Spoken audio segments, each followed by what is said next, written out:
Good morning, everyone. I'm Ruhi Fatma from Department of Teacher Training and Non-Formal Education, Faculty of Education, Jamia Millia Islamia. I welcome you all in the session of Let's Learn Statistics. Today, we will discuss analysis of covariance, जिसको हम short में ANCOVA भी कहते हैं।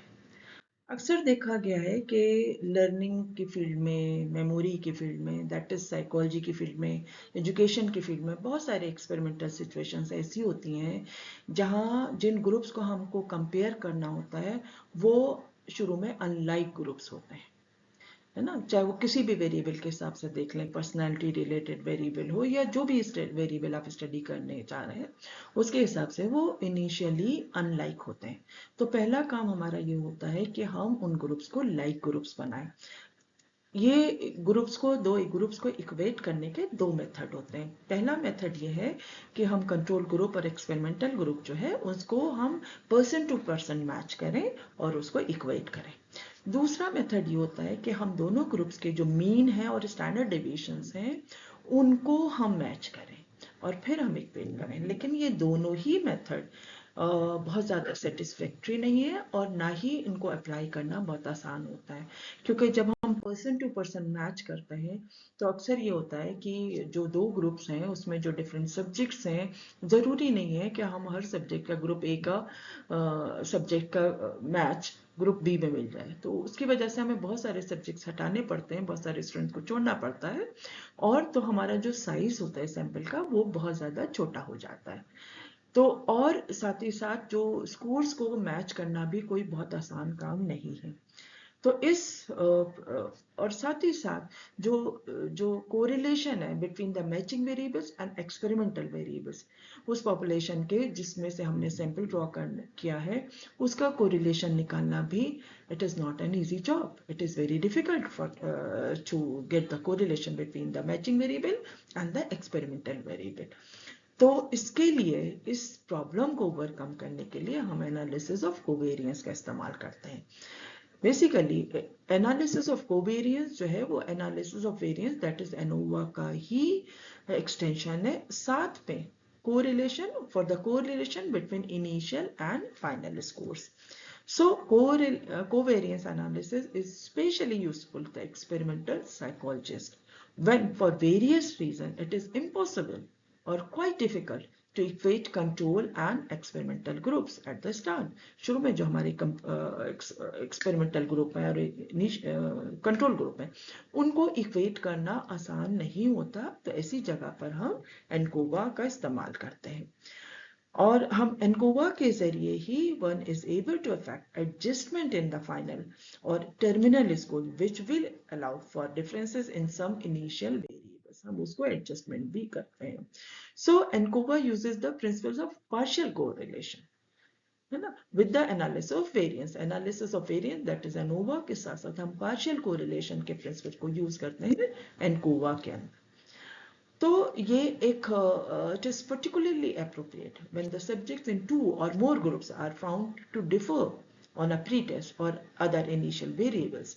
So ऐसे cases में the effect of the pretest और the other relevant variables को हम partial out कर देते हैं और जो हमारा रिजल्ट आ रहा है, जो एडजस्ट मीन है, उनको हम एडजस्ट करते हैं। पोस्ट टेस्ट के जो मीन्स हैं उसको हम एडजस्ट कर लेते हैं एंड देन कंपेयर करते हैं। इस प्रोसेस के अंदर, इस स्टैटिस्टिक्स के अंदर तो हम जानते हैं, हमने पहले पढ़ा है कि ANOVA is the method of analysis that enables the researcher to equate the pre-experimental status of the groups in terms of relevant known variable, whereas ANCOVA, analysis of covariance and partial correlation, are statistical techniques that can remove the effect of a confounding variables influence from the study. बहुत सारे compounding variables हमने sampling में पढ़ा हुआ है कि बहुत सारे वेरिएबल्स हमारे ऐसे होते हैं जो कंपाउंडिंग वेरिएबल्स होते हैं जिनको हमको मैनेज करना पड़ता है, उनका इन्फ्लुएंस होता है। तो एनकोवा की मदद से हम उसके इफेक्ट को भी कंट्रोल कर सकते हैं। तो एनालिसिस ऑफ कोवेरियंस जो है वो it used with one or more independent variable and one dependent variable, and it is an important method of analyzing experiments carried on under condition and otherwise would be unacceptable. अब ये कैसे होता है, कैसे करेंगे, इसके लिए हम एक एग्जाम्पल लेते हैं जो कि गैरेट से ही मैंने ली है, पेज नंबर 296 पर। इसमें 15 स्टूडेंट्स हैं और जिनको एक प्री टेस्ट दिया गया, एक ट्रायल टेस्ट दिया गया जिसको हम एज ए प्री टेस्ट मान लेते हैं, और उसके बाद उन 15 स्टूडेंट्स को रेंडमली 3 ग्रुप में डिवाइड किया गया, ग्रुप ए, ग्रुप बी और ग्रुप सी, और उनके ऊपर 2 हफ्ते तक एक एक्सपेरिमेंट किया गया। वो एक्सपेरिमेंट क्या था कि एक ग्रुप को हमने बहुत प्यार मोहब्बत से पढ़ाया, दूसरे ग्रुप को बहुत डांट डांट के पढ़ाया, तीसरे को सिंपल वे में पढ़ाया, यानी कि वो कंट्रोल ग्रुप था। तो इस तरह हमारे 2 जो थे एक्सपेरिमेंटल ग्रुप थे और एक कंट्रोल ग्रुप था। तो ग्रुप ए और ग्रुप बी एक्सपेरिमेंटल ग्रुप थे, जिसमें ग्रुप ए को बहुत लेविशली प्रेस करके पढ़ाया गया, ग्रुप बी को बहुत सिवियरली स्कोल्ड करके पढ़ाया गया, और ग्रुप सी को बिना किसी कमेंट के, बिना किसी उसके पढ़ाया गया। तो डेटा उसका ये है। तो इसमें आप देखेंगे कि इसमें जो वेरिएबल्स हैं x1, x2, x3, ठीक है, तो तीनों ग्रुप्स के जो 15 स्टूडेंट्स हैं उनका प्री टेस्ट का मार्क्स है, y1, y2, y3 post test के मार्क्स हैं।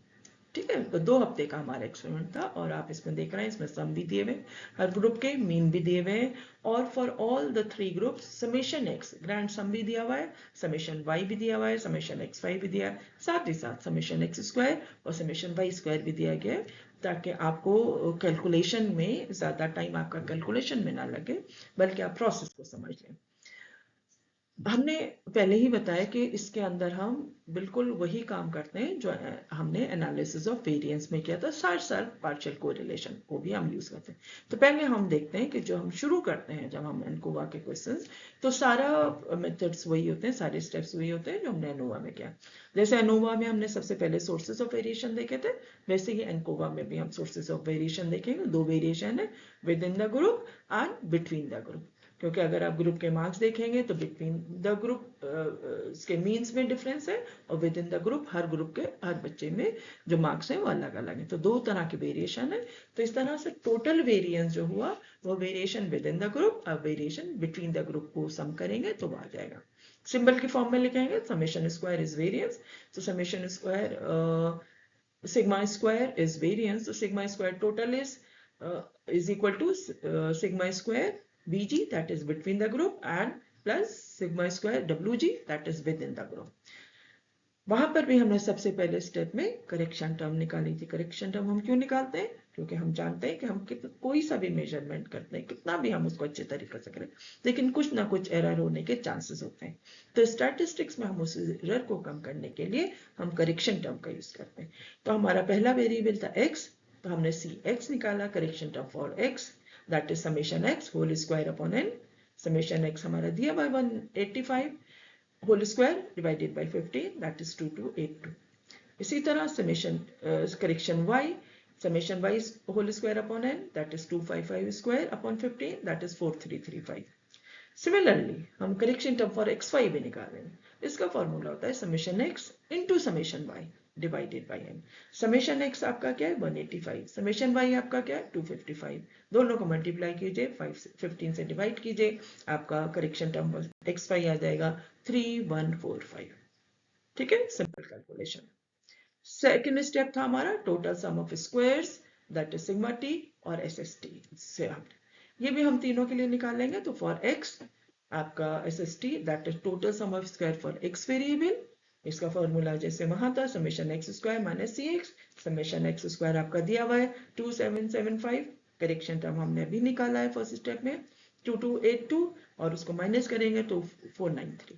Similarly for y total sum of squares for y variable, सारे सम को इसको टर्म्स को जोड़ने स्क्वायर करेंगे, फिर ऐड करेंगे, और ये टर्म हमें दी भी है 5003, उसमें से आप करेक्शन टर्म फॉर y को माइनस करेंगे और आपका आ जाएगा 668।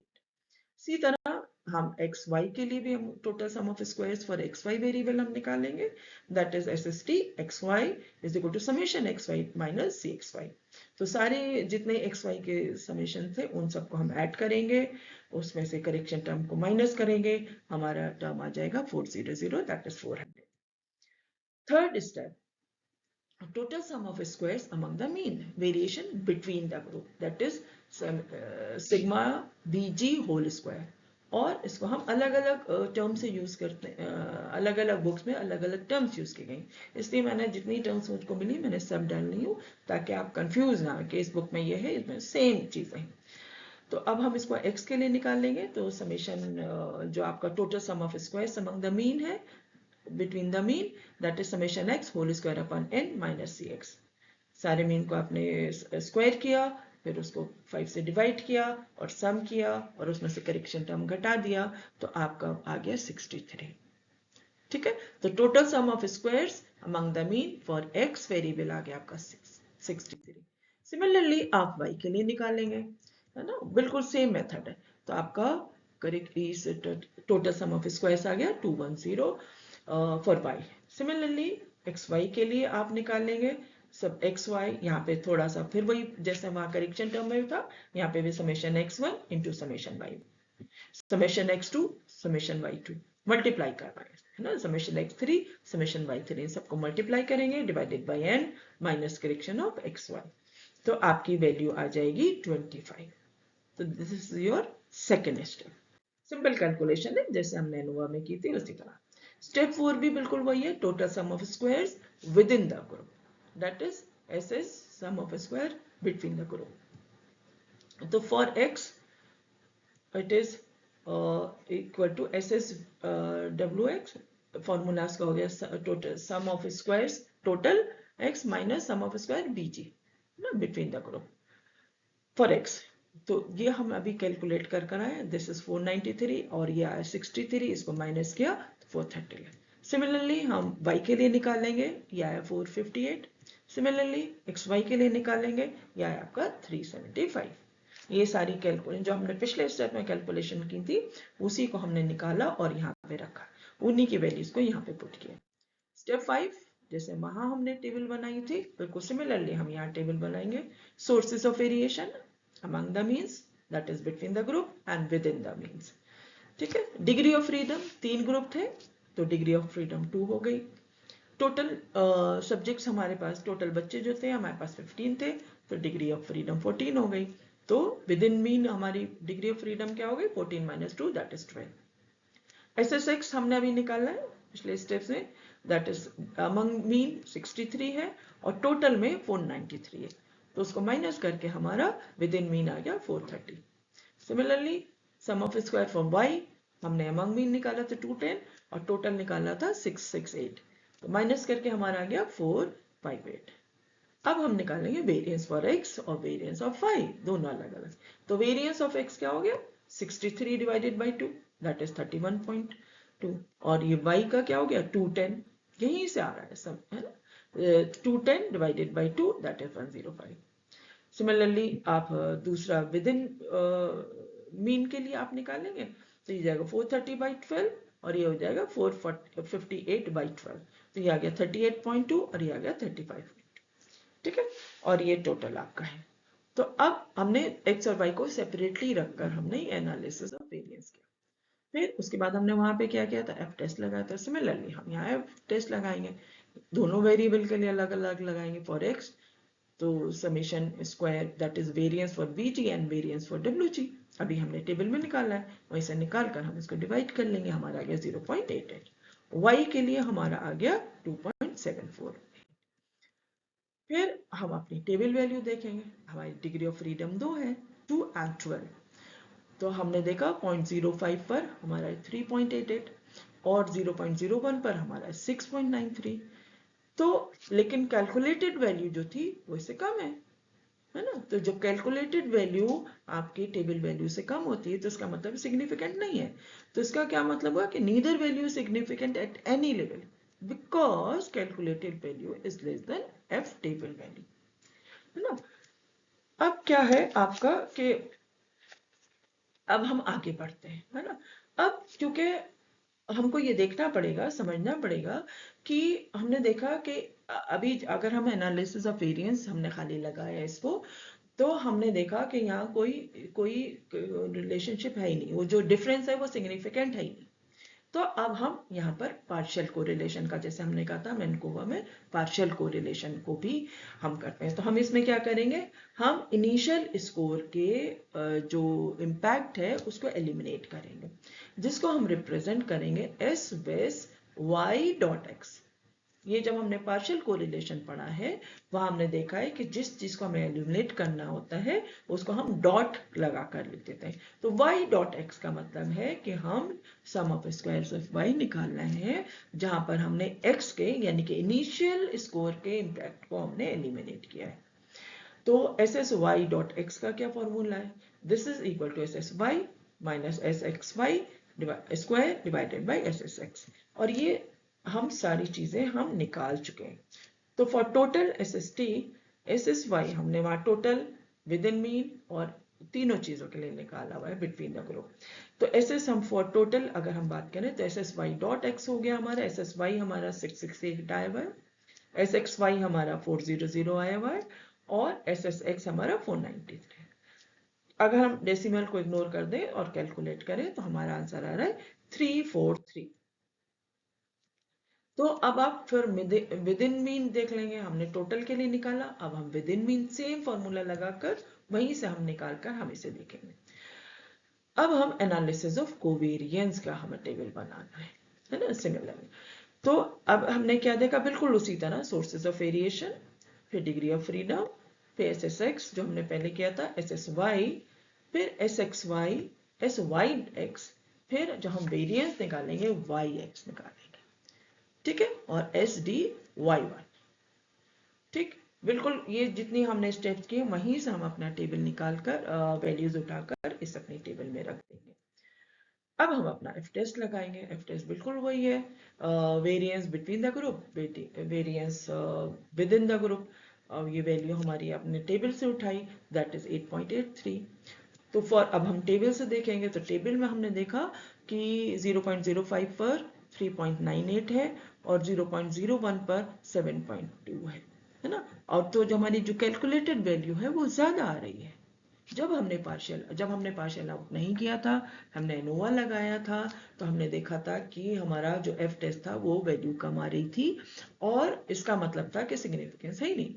जबकि आप सोच के देखिए कि आप जब जो एक ग्रुप है जिसमें प्री टेस्ट आपका मार्क्स दिए हुए हैं, आप बच्चे को कितना भी प्यार से पढ़ा लेंगे, लेकिन जिसके सबसे कम मार्क्स हैं उसके सबसे ज्यादा मार्क्स तो नहीं आएंगे, थोड़ा बढ़ेंगे, लेकिन ऐसा तो नहीं है कि सबसे नंबर 1 पर आ जाएगा।